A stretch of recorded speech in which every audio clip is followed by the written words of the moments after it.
Chairman, good morning po sa inyo. Magandang umaga po, Ma'am Ruth at Sir Ted, sa ating po mga kababayan. Magandang umaga po sa inyo. Chairman, unahin ko na lang muna itong usapin sa barangay at SK elections kasi lahat tayo hinihintay natin kung anong gagawing aksyon dito ng Pangulo doon sa panukala na ma-postpone ito at ma-extend yung term limits. Pero sa bahagi niyo po ba, kung i-veto man ito or mag-lapse into law, ano po ang mga paghahanda ngayon ng COMELEC just in case, no? Kamusta po ang preparations? Ma'am Ruth, tuloy-tuloy pa rin po yung paghahanda ng komisyon sapagkat napakahirap pong ipagbaka sakali dahil nga po sa nung nakaraang linggo pa lamang ito na itaas sa opisina ng ating Pangulo, ng ating Kongreso, and therefore naghihintay po ng aksyon ng ating Pangulo. At kung sakali pong ito'y mapirmahan ng ating Pangulo, maaari pong maging batas pero wala rin pong makakapigil sa isang registered voter na mag-question ito sa kataas-taasang hukuman. Mahirap po na sa bandang huli kami po ang malalagay sa alanganin at yung eleksyon natin baka po kasi magtuloy dahil po sa mga pangyayaring yan. May posibilidad din, halimbawa, Ma'am Ruth, na biglang ma-veto ito ng ating Pangulo, yung panukalang batas, and therefore magtutuloy-tuloy po ang halalan natin sa December 1.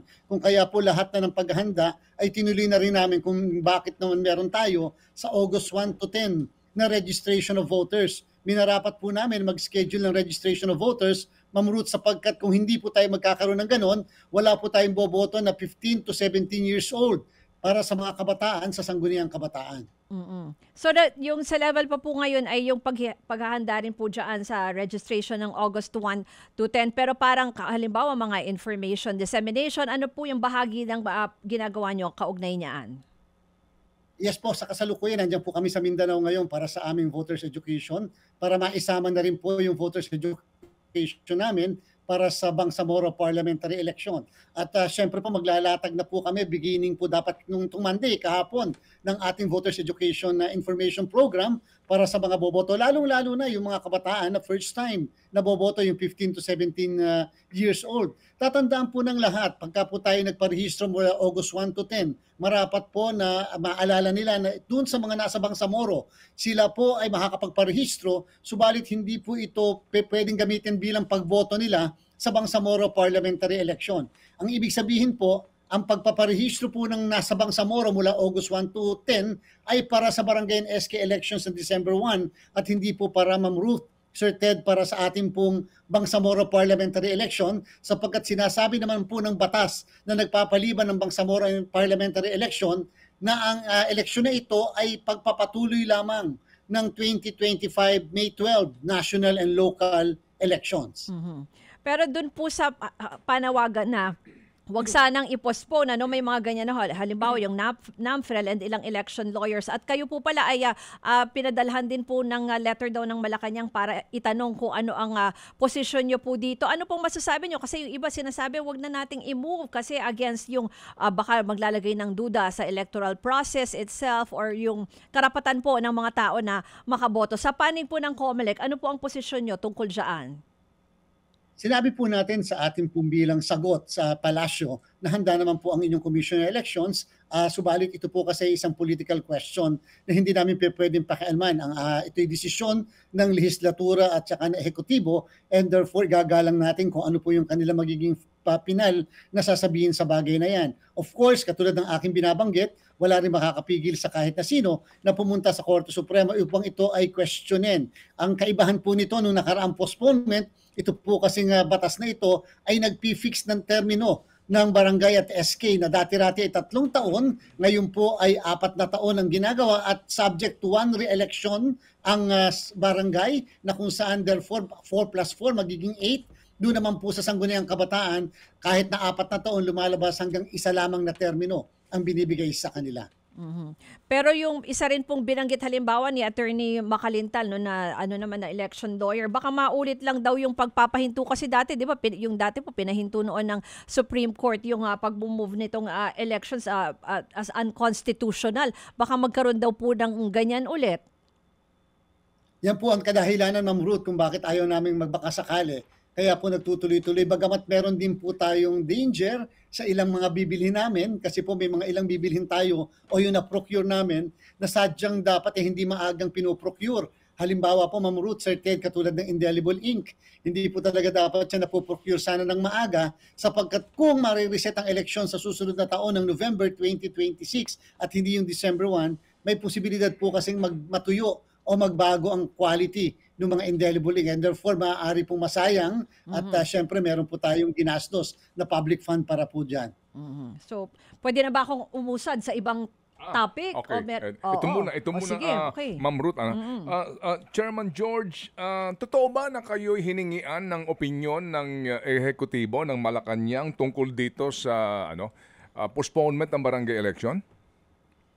Yes po, yan po ay certain SOP sa lahat ng mga panukalang batas na kung saan ang isang ahensya ng pamahalaan ay maaari may direct role or participation. So tayo po ay kaagad na tumugon sa mismong araw na natanggap natin yung hinihinging opinion sa atin.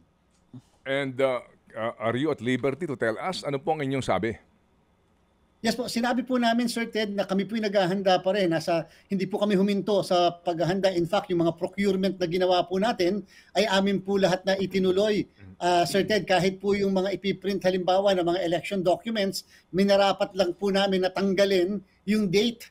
Halimbawa, nakalagay lang doon, Barangay and SK elections. Hindi na po namin nilagay na December 1 dahil po kung sakasakali man na ito'y talagang mariset, sinabi namin na pwede naman itong magamit kung sakali sa susunod na yung halalan kung kailan ito marireset. Pero sinabi po namin, Sir Ted, bilang panghuli, discretion po yan executive at saka ng legislative at nasa kanila po yan dahil yan po yung political question. Pero sa amin, ituloy yan o hindi, handa po naman kami na mag-conduct ng halalan, Sir Ted. Opo. Pero bagamat independent po ang COMELEC, no? At ang ehekutibo hindi kayo pinakikialaman nga dapat. Pero hindi ba sa ganitong mga pagkakataon dahil pinag-uusapan pera ng bayan din? Dapat di ba hindi pwede mangyari 'yon na magkadiretsahan na lang. Ano ba talaga ang balak dito? Ipopospon ba ito o hindi? Kasi pag nagkataon magsasayang tayo ng pera kung sakasakali po, Chairman, di ba? Lalo na po, Sir Ted, itong sobrang medyo napakalapit na po, Sir Ted. Ngayon po ay July 22 and therefore, kita niyo po December 1. Kaya po, naobliga ang COMELEC, Sir Ted, na magpa-conduct ng general registration of voters mula August 1 to 10. Sadyang napaka-iksi po niyan.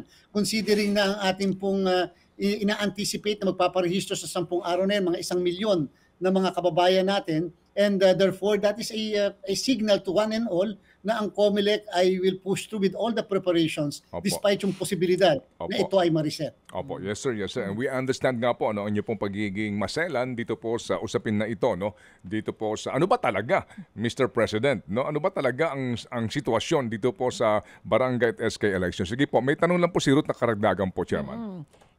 Gusto ko kasi mag-move na dun sa Oo. Yung gusto ko lang malinawan na may isa kasing medyo mainit na issue na ito pong pag-upo ni Tigog Party List Representative na dating Congresswoman na si Representative Yeda Marie Romualdez bilang kinatawan dun sa third seat ng Tingog Party List. Pwede po bang pakipaliwanag muna, Chairman, paano po pa nangyari yan? Kasi ang dami po nilang nominees, tas may mga nag-resign. Paano po yung naging desisyon ng COMELEC dyan? Una po, Ma'am Ruth, nagbago tayo ng pulisiya nung itong nakaraan lamang dahil doon sa naging desisyon ng Korte Suprema doon sa kaso ng Guanzon versus COMELEC. Dati-rati po, Ma'am Ruth, Sir Ted, 5 lang ang pinapasubmit ng COMELEC na nominees. Ang nangyayari po kasi, after the election, kalimitan, lalo't nanalo yung party list, nagre-resign yung lahat at pagkatapos nagsasubmit ng panibagong 5 na mga nominees. So para po mapigilan yan, ang ginawa po natin, kahit walang legislation, nagpasubmit lang po tayo ng 10 na nominees at ang sabi po natin, kung sakasakaling may magre-resign sa 10, hindi po kami papayag na magkakaroon ng palitan sa 10 na yan sapagkat yung pong 10 ay permanent na nalisa. Maliban na lang kung yung pong nawala ay namatay o na-disqualify, in which case papayagan namin yung palitan para po mapigilan yung nangyayari noong nakaraan. Remember po, Ma'am Ruth, Sir Ted, yung po lang ang pwede namin gawin base sa aming pag-aaral kasi hindi namin pwedeng baguhin kung ano yung umiiral na batas. Ngayon po, yung naturang party list, nagsubmit po sila ng 10. Tama po, yung pong former Congresswoman Yeda Romualdez ay number 6 sa kanilang listahan. Yung pong number 3 ay Calatrava, kung hindi tayo nagkakamali. Pagkatapos yung number 4 at number 5, nagkaroon po sila nung tinatawag na Assembleya na naghalal po sila ng mga bagong officers. Yung pong number 4 at number 5 ay nahalal bilang Executive Vice President at yung number 5 naman ay nahalal bilang Vice President. Therefore, nakalagay po sa kanilang Constitution and Bylaws na kapag ka nahalal bilang opisyal, hindi pa pwede maging nominado bilang nominee ng party list yung naturang mga opisyal ng kanilang party list. Yun naman pong number 3 ay nag-resign naman po. Kung kaya po yung number 6 ay kinakailangan tumaas as number 3. Take note, wala po itong substitution, wala pong nagbago doon sa listahan ng 10 kung hindi yung pong number 6 ay tataas. Kaagad po kami nakatanggap ng sulat o ng liham mula sa Secretary General ng House of Representatives. At tinatanong sa amin dahil nag-resign po yung number 3 ng naturang party list na nakakuha ng 3 seats. Tinatanong kami kung sino po yung sumunod na base sa ranking at binigay po namin yung pangalan nung number 6 dahil nga po yung 3 ay nag-resign at yung 4 at 5 naman ay nahalal bilang opisyal ng kanilang party list. So siguro, Ruth, ito magandang tanong kay Chairman dito. Okay. Nung una, 5 ang nominees. Sabi ho ninyo, para mas maging maayos at hindi maabuso yung nagre-resign yung 5, yung 4, etc., ginawang 10. So practically po, walang effect yung ginawa nating 10. Kasi nangyari pa rin po ito, Chairman. Lumalabas po, Sir Ted, may effect naman. Pero ang point is, doon pa rin kinuha yung pumalit sa number 3, doon sa 10 na sinabit nila. Pero doon po sa nabakanting 4 ngayon, wala po silang sinasabot sa amin na dagdag dahil hindi po namin tatanggapin. Kung sakasakali dahil resignation po yon at hindi po death or disqualification. Pakiulit po, Chairman, wala kayong tinatanggap ka ninyo. Chairman, please, ano po? Wala po kaming, hindi po sila makakapagpalit ng dagdag na 10 kasi kung may papalit po na 10, Sir Ted, yan pong papalit ay magiging number 4, 5, up to 10. Kasi nga po ay yung pong number 7 pala nagtataas din. So yung bakante nilang 4 ay hindi po kami tatanggap ng dagdag na 4 sapagkat hindi naman po namatay o na-disqualify yung 4. Kung hindi nag-resign at yung iba na-elect at yung iba nag-assume. So parang yung po yung effectiveness ng 10 namin. Pero Chairman, again, ito po regardless kung sino ang involved dito sa pangyayaring ito. Kasi Chairman, merong pong 3 seats ang tingog. Okay. Ngayon, yung pangatlo kaninyo ay nag-resign. Nag-resign po, personal reason. Okay, nag-resign. Okay. So, yung pangatlo na iyan, dapat ang papalit yung pang-4 at saka yung pang-5. Kumbaga yan, yung pang-4 o kaya yung pang-5. Pang-6 po itong uupo sa pang-4 na consecutive term. Alright, so yung pong pangatlo na iyan na nag-resign, assuming po na nag-resign siya talaga, for personal reason, papalit yung pang-4. Pero yung pang-4 at pang-5 kaninyo, hindi makakaupo kasi sa kanilang bylaws, nag-eleksyon sila. At nahalal na presidente at saka vice-presidente. Tama ba? Executive Vice President. Opo. Sige, Executive Vice President at saka Vice President. So, kailan daw sila nag-eleksyon, Chairman? Nung nakaraang buwan lang po, Sir Ted, base po sa mga dokumento na sinabit po sa aming law department. Kapag ba ganyan, ang COMELEC po, tatanggapin na lang yan. Wala na ho kayong gagawin pang mga hearing o anumang. Kasi, Chairman, with all due respect, sa lahat, sa pagiging presidente nung partido o vice-presidente at pag-upo bilang congresswoman o congressman, hindi mo na kinakailangan maging matalinong tao, di ba? Na, siyempre, mas pabor sa'yo, maging congressman ka, di ba? Oo. Ganun ho ba yun?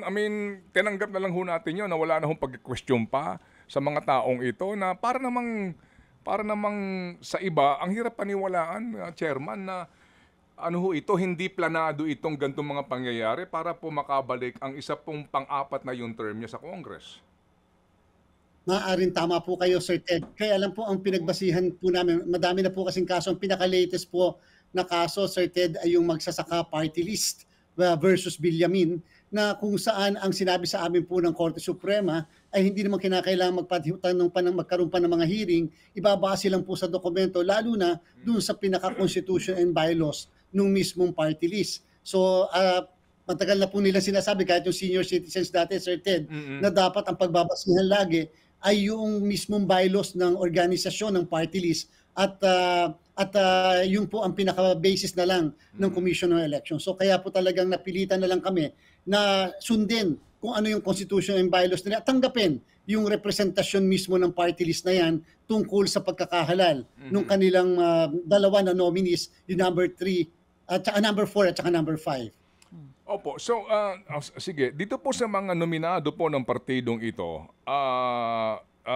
lahat ho ba ng nominees from number 1 to number 10, sinuri po ng COMELEC ang kwalifikasyon ng bawat isa? Are they really qualified to take a seat in Congress kung sakali? Yes po, Sir Ted. Ito po ina-publish pa natin dahil mandatory requirement po yung publication sa newspapers ng lahat ng nominees para po yan ay notice to the entire world para kung sinong gusto mag-question. Well, as of ngayong araw na to, wala pong nagpapile ng question o petition or opposition doon sa listahan na kanila pong na-submit sa Commission on Elections. So therefore, base po sa mismong batas din, yung Republic Act 7941, kung walang mag-question within a period of 5 days from the publication ng listahan, ito po ay final list for this term and therefore it cannot be disturbed. Okay, cannot be disturbed, meaning wala na hong magagawa pa ang sino man dito to question the qualification of the nominee. In this particular case, Chairman, yung pong ika-anim na nominee ay nanungkulan bilang regular district representative from 2016 to 2019. And then, siya po ay naging party list representative ng 2019 to 2022 and 2022 to 2025. So that is 3 consecutive terms po bilang miyembro ng House of Representatives. The Constitution says under Article 6 and Section 7, na no member of the House of Representatives shall serve for more than 3 consecutive term. Chairman, how do we construe that provision po vis-a-vis itong medyo novel situation na merong uupo ng pang-apat na consecutive term, Chairman? Napakaganda pong issue yan actually talaga, Sir Ted. Una, para sa kaalaman ng lahat, wala pa pong desisyon ng Korte Suprema tungkol sa bagay na yan doon sa issue. Yung gray area po yan eh.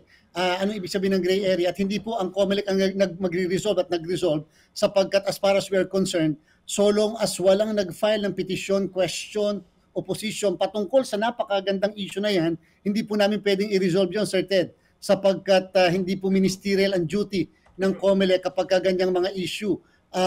At yan po'y kinakailangan may mag-file ng petition. Ngayon po, pwede may mag-question dyan sa House of Representatives Electoral Tribunal dahil sa magandang novel issue na yan. At number 2, para po sa kaalaman ng lahat, meron din po kasing desisyon ng Korte Suprema, yung kaso ng Booking Morales versus the COMELEC, na kung saan, Sir Ted, sinasabi, para pumasok ang 3 consecutive term, ay hindi lamang it pertains to the same position, dapat po ay same constituency. Magandang issue.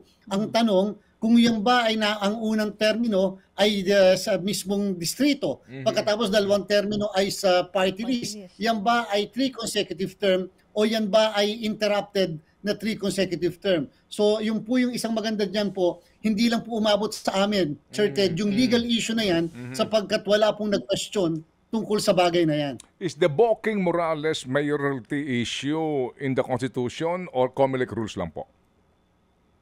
Bali po lumalabas po yun yung interpretasyon ng saligang ng Supreme Court sa kaso sa Article 10 ng Constitution, which is, tama po kayo, Sir Ted, yan po ay mayoral position. Wala pa po kasing nadidesisyon ng Supreme Court patungkol sa mga congressional position tungkol sa issue ng what kind of constituency para po mag-refer sa 3 consecutive term. Okay, so meaning po, Chairman, kayo po sa COMELEC, nung na-publish ito, naghain sila ho ng listahan ng mga nominees, purely ministerial lang po naging function po ng commission dito, kaya po wala na ho sa inyo, among you members of the commission, nag-discuss dito at nag-usap-usap tungkol po dito sa kwalifikasyon po ng kanilang 6 nominee.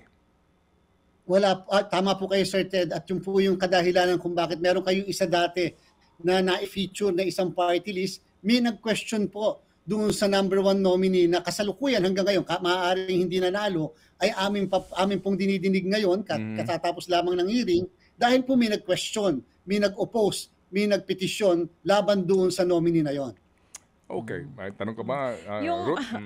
yung kasi napapag-usapan talaga natin yung legalities, di ba? Yung technicalities. Na tama naman na bumabalik din ikaw, Manong, sa Constitution and even yung sinasabi ni Chairman Garcia. Pero naalala ko kasi, Chairman, dati nung in-announce nyo, no, na from 5 nominees, magiging 10 nominees. Kasi nga, ina-avoid natin. Yung binanggit na rin ni Manong kanina na maabuso yung ganyan na parang nagsasubstitute. So, ginawa nyong 10 para mahaba yung listahan, para hindi nga po agad-agad makakapag-substitute. Pero nangyari pa rin to kasi biglang 3 yung nawala dun sa 10 eh. So parang talagang na-defeat po yung purpose. Yung nakikita nyo lang po na naaabuso pa rin in a way, parang naaabuso pa rin po yung sistema eh.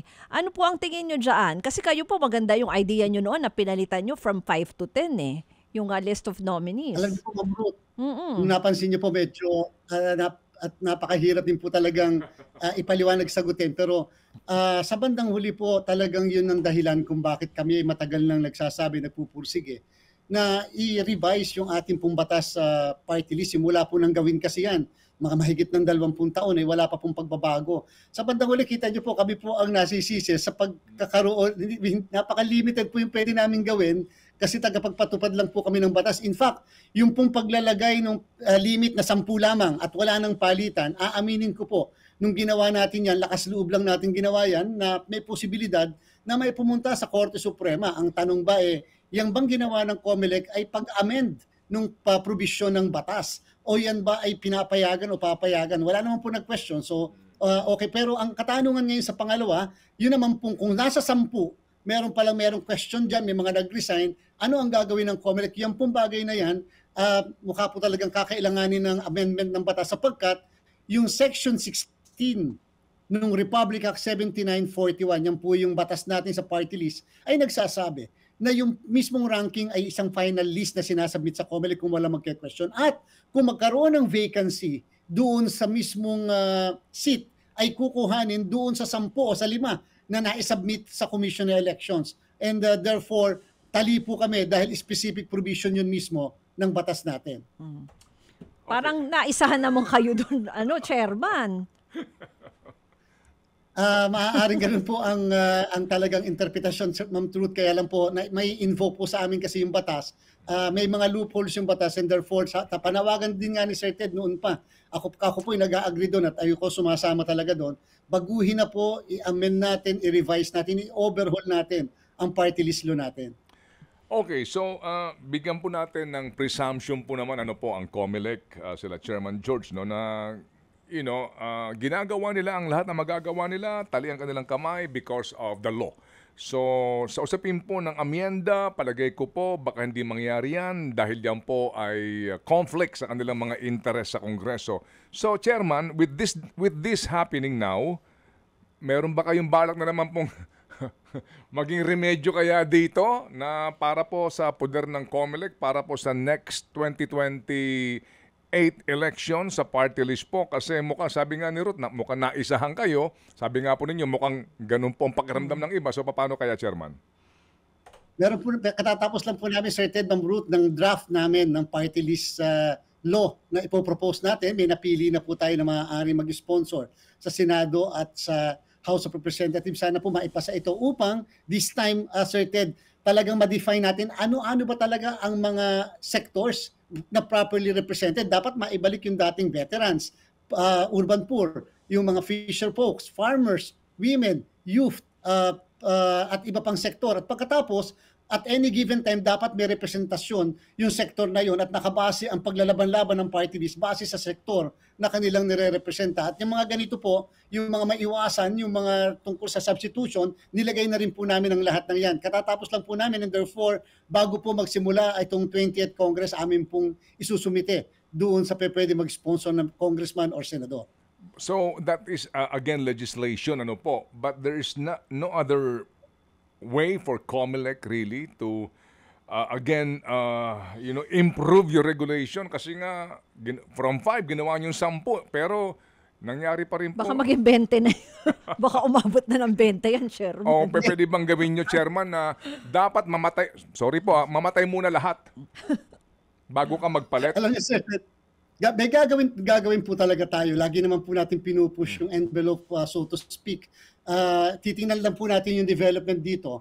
At sa paghahanda sa 2028 elections, may gagawin po tayo. Dahil ang sa amin naman po lagi, yung sinasabi lang, lagi na lang natitiaro ang COMELEC, okay lang po yun.